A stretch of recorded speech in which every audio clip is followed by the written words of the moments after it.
아멘. 오늘은 우리 이사야서 23장에서부터 우리 25장까지 세 장의 말씀을 같이 보시겠습니다. 우리가 이사야서를 크게 보면 1장부터 12장까지 이스라엘과 유다에 대한 심판의 이야기고 13장부터 23장까지는 이방 나라들의 이름을 쭉 열거하면서 이방 나라들에 대한 심판을 이야기하고 있습니다. 그래서 우리가 지난주에 계속 살펴봤듯이 애굽, 바벨론, 블레셋, 그리고 모압, 다메섹, 구스, 아라비아 이 수많은 나라들이 하나님의 심판의 대상이 되었던 것이죠. 23장은 그 심판의 마지막 나라인 이 두로와 시돈에 관한 이야기입니다. 특별히 두로에 대해서 더 자세하게 이야기를 하고 있습니다. 이 두로와 시돈은 어제 우리가 이렇게 지도를 보았겠지만 이스라엘 북부 왼쪽에 있는 이제 그 페니키아의 항구 도시, 그러니까 북부의 항구 도시입니다. 당시는 지금처럼 이 육로가 잘 발달되어 있지 않았기 때문에 이 해상 무역, 그러니까 배로 하는 무역이 굉장히 발달되어 있었던 것이죠. 당연히 수많은 배들이 항구 도시로 드나들고 하다 보니까 이 항구 도시가 경제적으로 굉장히 풍요로울 수밖에 없었습니다. 그 두로와 시돈이 바로 그랬던 것이죠. 우리 1절로 2절 말씀을 같이 함께 읽겠습니다. 두로와 가나안 경고라, 다시스의 배들아, 너는 슬퍼 부르짖을지어다. 두로가 황무하여 집이 없고 들어갈 곳도 없으며 이 소식이 기팀 땅에서부터 그들에게 전파되었음이라. 바다에 왕래하는 시돈 상인들로 말미암아 부요하게 된 너희 해변 주민들아, 잠잠하라. 두로가 여러분 얼마나 큰 그 무역 항구였는지를 보여주는 말씀이죠. 우리가 지금 지도를 볼 수 없으니까 이 두로와 시돈은 지중해를 품고 있는 이제 아까 얘기했듯이 북쪽에 이제 왼쪽에 있는 항구 도시였고, 이 지중해를 품고 있는 항구 도시인 두로와 시돈을 통해서 그 애굽과 메소포타미아, 저기 다시스, 스페인까지 무역이 행해졌습니다.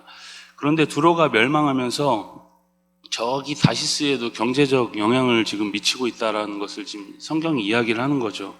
그리고 다시스까지 갈 때 이 기띔이라는 항구 도시를 이제 한 번에 직항을 할 수 없으니까 한 번 거쳐서 기띔이라는 항구 도시를 경유합니다. 섬이죠. 작은 섬인데 이 바울이 선교 여행할 때 이제 들렀던 그런 섬이기도 하죠. 사이프러스라고도 하는데 기띔에도 이 경제적 영향이 미친다라고 이렇게 이야기하고 있는 것입니다.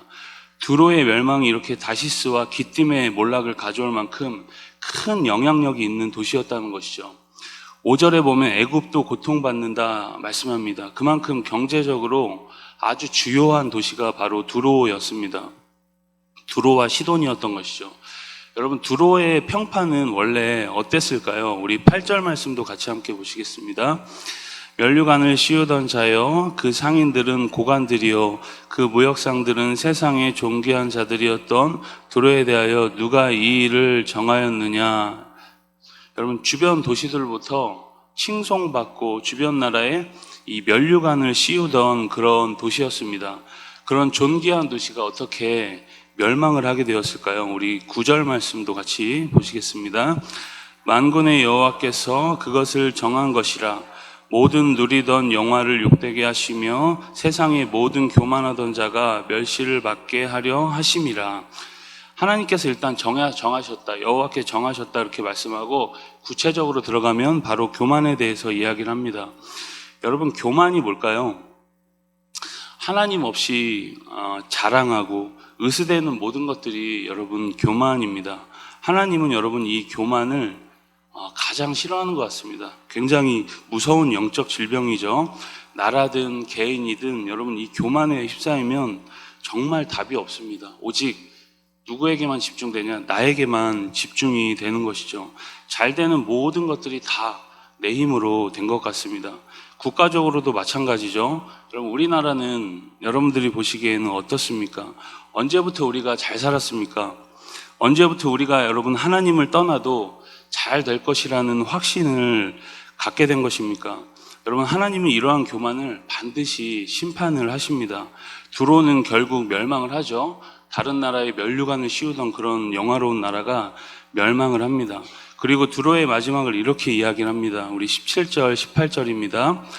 70년이 찬 후에 여호와께서 두로를 돌보시리니 그가 다시 값을 받고 지면에 있는 열방과 음란을 행할 것이며 그 무역한 것과 이익을 거룩히 여호와께 돌리고 간직하거나 쌓아두지 아니하리니 그 무역한 것이 여호와 앞에 사는 자가 배불리 먹을 양식, 잘 입을 옷감이 되리라. 70년 만에 이제 두로의 회복을 다시 말씀하시죠. 마치 바벨론으로 끌려간 이 유다 백성들이 70년 만에 돌아오는 것과 아주 비슷한 이야기입니다. 두로가 다시 열방과 음란을 행할 것이다 라는 말은 이 두로를 통해서 다시 무역의 길이 열릴 것이라는 것을 이제 문학적으로 표현한 이야기입니다. 그런데 전과는 좀 다르죠. 무역하여 얻은 이익을 거룩히 여호와께 돌리고 쌓아두지 않는다 그렇게 말씀합니다. 그들을 통해서 이제 축복이 흘러감을 이야기하는 것입니다. 여러분, 회복이 뭘까요? 회복이라는 것은 다시 하나님의 축복의 통로로 쓰임받는 것을 회복이라고 합니다.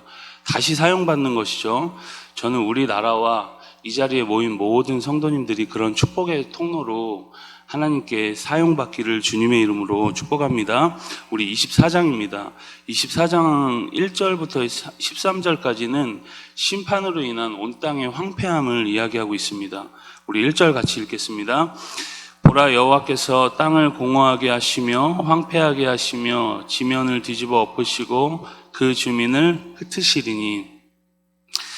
지금 심판의 결과가 뭐죠? 공허하게 되고 황폐하게 되고 뒤집어 엎으시고 주민을 흩으신다. 심판이 지금 장난이 아니다라는 것을 이야기하는 것입니다. 그러한 심판의 이야기가 아주 자세하게 13절까지 설명이 되어집니다. 그런데 14절부터는 무리가 여호와께 영광을 돌리며 찬양한다는 주제로 전환이 되죠. 갑자기 온 세상 사람들이 여호와께 영광을 돌리고 찬양할 것이라고 이야기를 합니다. 여기서 말하는 무리는 누구를 말하는 것일까요?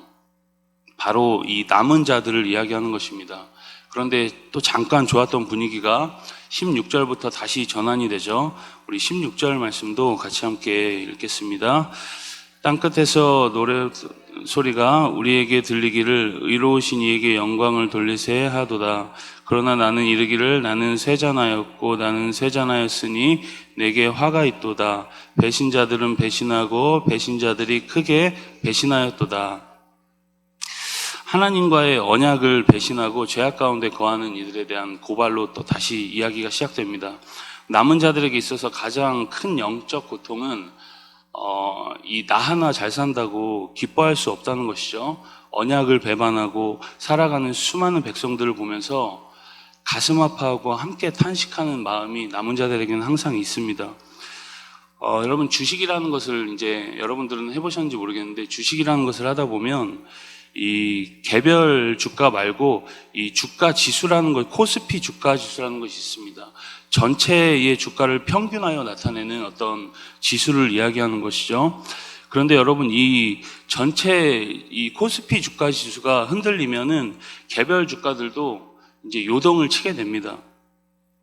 여러분, 마찬가지죠. 나라 전체 정세가 너무 요동하면 이 개인으로 살아가는 우리들도 이제 그 정신없는 분위기에 휩쓸릴 수가 있습니다. 그래서 우리가 그 시대와 함께 같이 이 의인들도 고통을 받는 것이죠. 여러분, 남은 자들은 바로 이런 생각을 갖게 됩니다. 개인의 신앙을 지키는 것도 너무 중요하지만 전체를 바라보면서 기도하고 연약할 때 미리 아파하며 무엇을 해야 할지 생각하는 사람들이었습니다. 여러분, 우리에게도 그런 비전의 눈이 있기를 축복합니다. 우리가 남은 자들이 다 되어서 하나님의 도구로 이 마지막 때 쓰임받는 은혜가 있기를 축복합니다. 우리 25장입니다. 25장에서 이사야는 이 1절부터 5절까지 심판에 대해서 이제 찬양을 하고 있죠. 우리 1절 말씀을 같이 보시겠습니다. 여호와여, 주는 나의 하나님이시라. 내가 주를 높이고 주의 이름을 찬송하오리니 주는 기사를 옛적에 정하신 뜻대로 성실함과 진실함으로 행하셨습니다. 여러분, 하나님의 주권을 먼저 찬양을 하고 있죠. 이 인류의 심판과 복이 모두 하나님께 있음을 선포합니다. 오히려 하나님을 지금 성실하시고 진실하신 분으로 이 심판 중에 묘사를 하고 있는 것이죠. 지난 자기 조국의 역사를 돌아보니까, 저 이방 열강들의 역사를 돌아보니까 하나님께서 하신 일이 성실하고 진실하셨다, 그렇게 이야기를 합니다. 여러분, 우리가 지나온 역사를 봐도 그 옛날에, 그 예전에 찬란했던 제국들이 하나도 남지 않고 다 사라졌죠. 아수르 제국, 페르시아 제국 다 남아있지 않죠. 바벨론 제국, 로마 제국 다 마찬가지입니다. 여러분, 하나님은 강한 나라로 만드실 때도, 그리고 멸망케 하실 때도 모두 하나님의 성실함과 진실함으로 하신다는 것을 우리가 기억을 해야 합니다. 그렇게 선지자가 고백하고 있죠. 6절부터 12절까지는 마지막 때의 잔치와 그리고 모압의 심판을 다시 한번 이야기를 합니다. 마지막에 하나님께서 온전히 다스리게 될 그 찬란한 그 영광의 모습을 이야기를 하고 있죠. 그리고 거기에서 잔치가 벌어지는데 초대하는 분이 하나님이고 초대받는 사람은 세계 만민이라고 그렇게 이야기를 합니다. 그 잔치에서 베풀어질 하나님의 은혜에 대해서 이렇게 이야기를 하죠. 우리 7절로 8절도 같이 함께 읽겠습니다. 또 이 산에서 모든 민족의 얼굴을 가린 가리개와 열방 위에 덮인 덮개를 제하시며 사망을 영원히 멸하실 것이라. 여호와께서 모든 얼굴에서 눈물을 씻기시며 자기 백성의 수치를 온천하에 제하시리라. 여호와께서 이같이 말씀하셨느니라. 요한계시록 22장에 보면, 이제 21장부터 22장에 보면 이 마지막에 임할 새하늘과 새 땅, 천국에 대해서 지금 연상케 되는 그런 말씀이죠. 여기서 가리개는 이 중동 사람들이 썼던 그 모래바람으로부터 얼굴과 호흡기를 보호하는 그런 덮개 같은 것입니다. 마스크와 비슷한 역할을 하죠. 여러분, 덮개는 담요와 같은 것입니다. 가리개와 덮개를 제거하신다는 것은 우리가 하나님을 아는데 이 방해되는 모든 것이 사라진다, 파격적인 하나님 관계와의 회복을 이야기하는 것입니다. 그리고 사망을 영원히 멸하신다고 이야기를 하죠. 영생을 주신다는 말씀입니다. 그리고 모든 사람들의 눈에서 눈물과 수치를 제거하여 주신다라고 말씀합니다. 여러분, 회복의 날이 바로 이런 날이라는 것을 이야기하는 것입니다. 그에 대한 백성들의 고백이죠. 우리 마지막으로 9절 말씀을 같이 함께 읽겠습니다. 그날에 말하기를 이는 우리의 하나님이시라. 우리가 그를 기다렸으니 그가 우리를 구원하시리로다.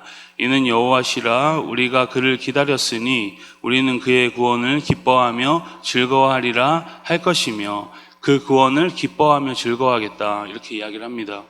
여러분, 오늘 우리가 항상 이 심판을 기억하되 또 심판 중에도 멸망 중에도 여전히 주의 긍휼이 항상 함께 있다는 것을 우리가 기억하면서 우리 가운데 회복을 기원하는 오늘이 될 수 있길 주님의 이름으로 축복합니다.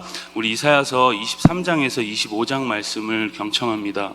주의 말씀은 내 발의 등이요 내 길의 빛이니이다.